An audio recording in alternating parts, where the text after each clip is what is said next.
Good morning friends. आज है 13 दिसंबर 2021। 13 दिसंबर 2021 आज का डेट है। कल ये न्यूज आई थी कि सिंटेक्स इंडस्ट्रीज ने एनएससी और बीएससी को कल लेटर लिखा है, जिसमें ये लिखा हुआ है कि सिंटेक्स इंडस्ट्रीज के रिजोल्यूशन प्लान के लिए 4 कंपनियों ने बिड भेजी है, जिसमें पहली जो कंपनी है वो Reliance industries limited jointly with asset care and reconstruction enterprises. दूसरी कंपनी है इजीगो टेक्सटाइल प्राइवेट लिमिटेड। तीसरी कंपनी है जीएससीएल लिमिटेड और चौथी कंपनी है हिम्मत सिंह का वेंचर प्राइवेट लिमिटेड। ये 4 वो कंपनियां हैं जिन्होंने सिंटेक्स इंडस्ट्रीज में को खरीदने के लिए बिड लगाई है थ्रू कोर्ट, थ्रू एनसीएलटी की।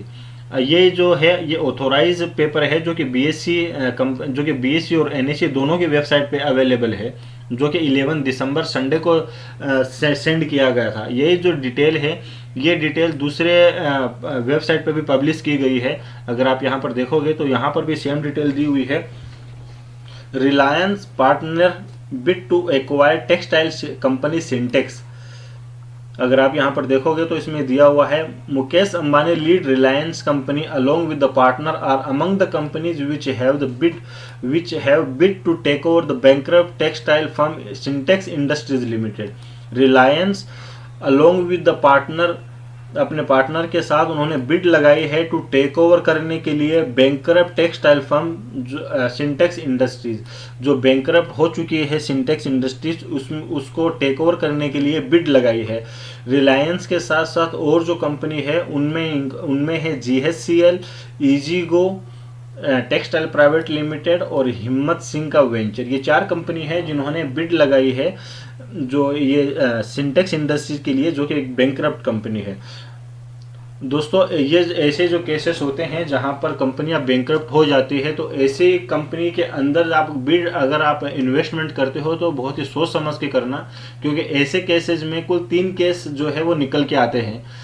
आप अगर इसमें इस वक्त अगर आप लगा रहे हो पैसा, तो आप उतना ही पैसा लगाना कि अगर एनसीएलटी के थ्रू बैंक या जो ये कंपनी है उसका जब टेक ओवर होता है इन चारों में से किसी कंपनी के थ्रू, तो वहां पर एक केस तो ये होता है कि कम शेयर होल्डर्स के जो शेयर प्राइस है, शेयर होल्डर के जो शेयर्स हैं उनको जीरो कर दिया जाए और 100% जो एक्विजिशन है वो प्रमोटर को दे दिया जाए। ऐसे केसेस में शेयर होल्डर को कुछ नहीं मिलता है, उनका शेयर प्राइस बिल्कुल जीरो हो जाता है, शेयर बिल्कुल जीरो हो जाता है, उनको किसी तरीके का हिस्सा नहीं दिया जाता। तो एक तो ये केस बनता है। जैसे कि एग्जाम्पल के तौर पे मैं आपको बताऊं, लक्ष्मी विलास बैंक और DHFL, ये 2 ऐसी कंपनियां थी जिनको रिसेंटली जो है वो डीलिस्ट किया गया है, और जो पूरा का पूरा जो कंट्रोल और जो एक्विजिशन है और जो पावर है वो पूरा का पूरा कंपनी के प्रमोटर को दे दिया गया है 100%। और वहां पर जितने भी जो शेयर सब्सक्राइब्स हैं उन सबको जीरो कर दिया गया था और शेयर होल्डर्स को वहां पर 1 रुपये भी नहीं मिला था। एक तो ये केस होता है।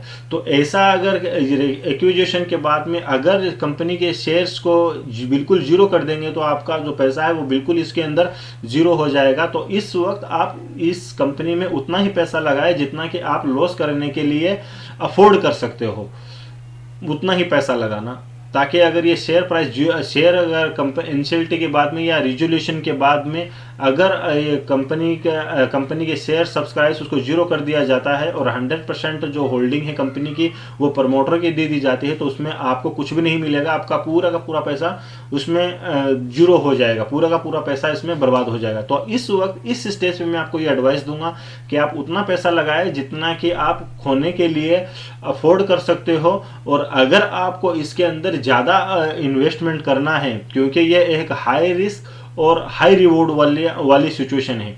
दूसरी इसके अंदर सिचुएशन होती है कि इसको जब प्रमोटर को एक्विजिशन दिया जाता है तो वहाँ पर जो है कंपनी के जो शेयर्स जो हैं वो जितने भी जो शेयर होल्डर हैं उनके शेयर उतने के उतने रहते हैं। बस उसके अंदर क्या किया जाता है, जो कंपनी के जो शेयर सब्सक्राइब्स हैं उसको ज़्यादा कर दिया जाता है और वो जो ज़्यादा शेयर्स जो सब्सक्राइब हुए होते हैं वो चले जाते हैं कंपनी के प्रमोटर के पास। एग्जाम्पल के तौर पे आलोक इंडस्ट्रीज़, अगर आपको याद होगा तो आलोक इंडस्ट्रीज़ का शेयर जो है वो 3 रुपये का था जब ये एनसीएलटी में गया था और बाद में जब इसको एक्विजिशन किया गया था बाय रिलायंस इंडस्ट्रीज और जेएमएम फाइनेंस के थ्रू, तो जो शेयर जो सब्सक्राइब्स थे उनकी जो संख्या है वो ज़्यादा हो गई थी। टोटल जो सब्सक्राइब शेयर थे उनकी इक्विटी ज़्यादा हो गई थी, और वो जितने भी जो ज़्यादा शेयर जो ऐड हुए थे वो प्रमोटर के हिस्से में चले गए थे। लेकिन बाकी जो शेयर होल्डर थे उनका जो शेयर्स नंबर ऑफ शेयर्स थे वो सेम थे, वहाँ पर उनको किसी तरीके का लॉस नहीं हुआ था। और जब कंपनी का जो शेयर था वो पहले 3 रुपये था, लेकिन जब दोबारा रीलिस्ट हुआ शेयर एनएससी और बीएससी के ऊपर तो वो 19 रुपये का 19 रुपये का जो है वो लिस्ट हुआ था।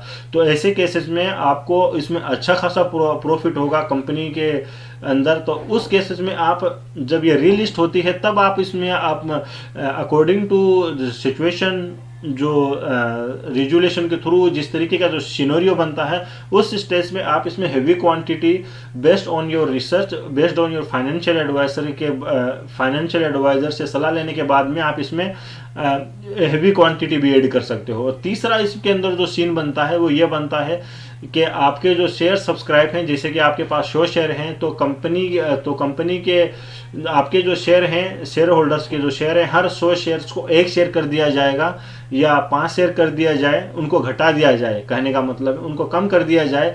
ऐसे सीन में आपके पास मान लो कि अगर आपके पास 100 शेयर हैं और बाद में उसको 1 शेयर अगर कर दिया जाए तो आपके नंबर ऑफ शेयर कम हो जाएंगे और जो प्रमोटर के पास जो है वो ज़्यादा हिस्सा होगा कंपनी का और आपके पास कम हिस्सा होगा और आपके सब्सक्राइब शेयर भी कम होंगे।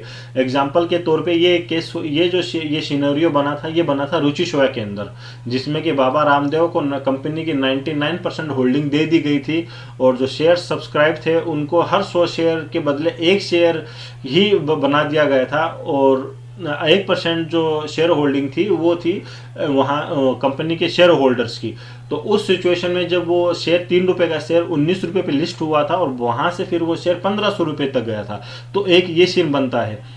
फिर से मैं आपको रिपीट करता हूं कि यहाँ पर 3 सीन बनते हैं। एक तो आपके शेयर बिल्कुल जीरो कर दिए जाएं, दूसरा के इक्विटी फ्लोट जो शेयर हैं उसको ज़्यादा कर दिया जाए और जो भी शेयर सब्सक्राइब्स जो ज़्यादा होंगे वो प्रमोटर को दे दिए जाएंगे। तीसरा जो केस है वो ये है कि आपके सब्सक्राइब शेयर को कम कर दिया जाए और जो प्रमोटर की जो प्रमोटर होल्डिंग है उसको ऐड कर दिया जाए, उसको ज़्यादा कर दिया जाए। ये 3 शेयर बनते हैं, तीन केस बनते हैं। तो इन तीनों केसेस में आपको 2 केसेस में इसमें गारंटीड फायदा होगा। एक तो ये कि आपके शेयर कम कर दिया जाए तो वहाँ से भी ये प्राइस मल्टीप्लाई होगा जितने शेयर कम किए गए हैं वहाँ से, और दूसरा ये कि वो शेयर ज़्यादा कर दिया जाए तो ऐसी सिचुएशन में भी शेयर प्राइस जो है वो ऊपर की तरफ जाएगा। जो आपके लिए जो नुकसानदेह जो केस बनता है वो सिर्फ ये कि आपके सब्सक्राइब शेयर को जीरो कर दिया जाए। अब ये जो हमें बाद में ही पता चलेगा कि एनसीएलटी में रेजुलेशन के जाने के बाद में किस तरीके से कंपनी को जब दोबारा रीलिस्ट किया जाए तो उस वक्त उसका सीन क्या होगा, उसका सिनेरियो क्या होगा और किस तरीके के प्लान के तहत इसको आगे जो है वो एक्विजिशन किया गया है जो कंपनी के थ्रू।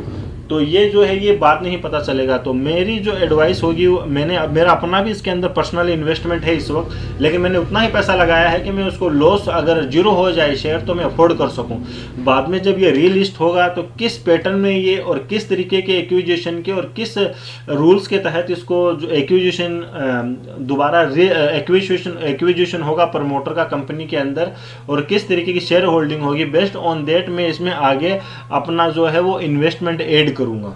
और मेरी आपसे भी यही सलाह है कि आप अगर किसी तरीके की इसमें बाई और सेल की पोजीशन बना रहे हो तो आप इस पे अपने फाइनेंशियल एडवाइज़र और आपकी अपनी खुद की जो रिसर्च है उसके बाद ही इस पे किसी तरीके की सलाह ले लीजिएगा। मैंने जो भी यहाँ पर एक्सप्लेन किया है वो मेरा अपना पर्सनल एक्सपीरियंस है जो मैं पिछले लंबे समय से शेयर मार्केट में काम कर रहा हूँ। बेस्ड ऑन दैट मैंने आपको एक्सप्लेन किया है। अब आगे आप इसमें किसी भी तरीके की पोजीशन अगर लेते हो तो वो आपका अपनी रिसर्च और फाइनेंशियल एडवाइज़र के बाद ही आप इसमें किसी तरीके की पोजीशन लीजिएगा दोस्तों। थैंक यू दोस्तों, थैंक यू वेरी मच।